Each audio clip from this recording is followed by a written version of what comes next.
আসসালামু আলাইকুম। আমি একটা পাত্র বসিয়ে দিয়েছি, এখানে কিছু পানি দিয়ে দিলাম। এখন এই পানিগুলা বয়েল করে নিব। আমি আরও কিছু পানি এখানে দিয়ে দিব।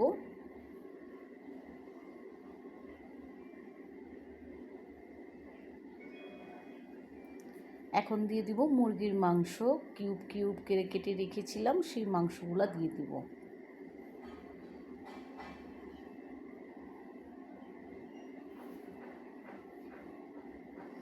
দিয়ে দিলাম দুটো কাঁচামরিচ, দিয়ে দিলাম স্বাদ মতো লবণ, দিয়ে দিলাম আদা রসুন বাটা।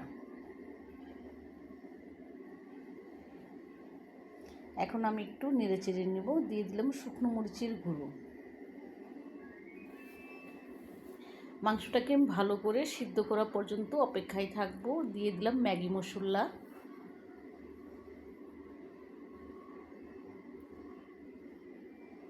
এখন দিয়ে দিব সয়া সস।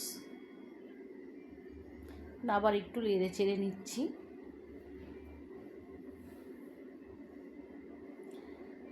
এখন দিয়ে দিব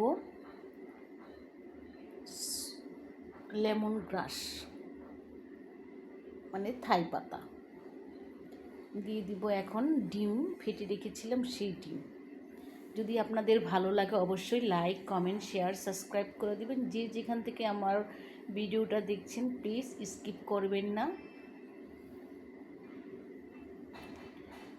এখন দিয়ে দিব লবণ।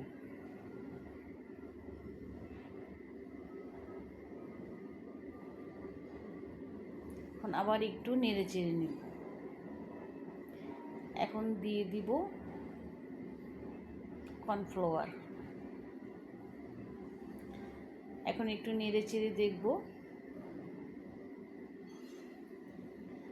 কাছের বা দূরের, দেশের বা বাহিরের যারা আমার ভিডিওটা দেখছেন প্লিজ নতুন বন্ধু হলে একটা সাবস্ক্রাইব করে নেবেন, পুরাতন বন্ধু হলে একটু কমেন্ট করে নেবেন।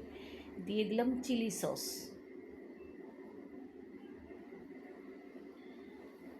এখন দিয়ে দিব টমেটো সস।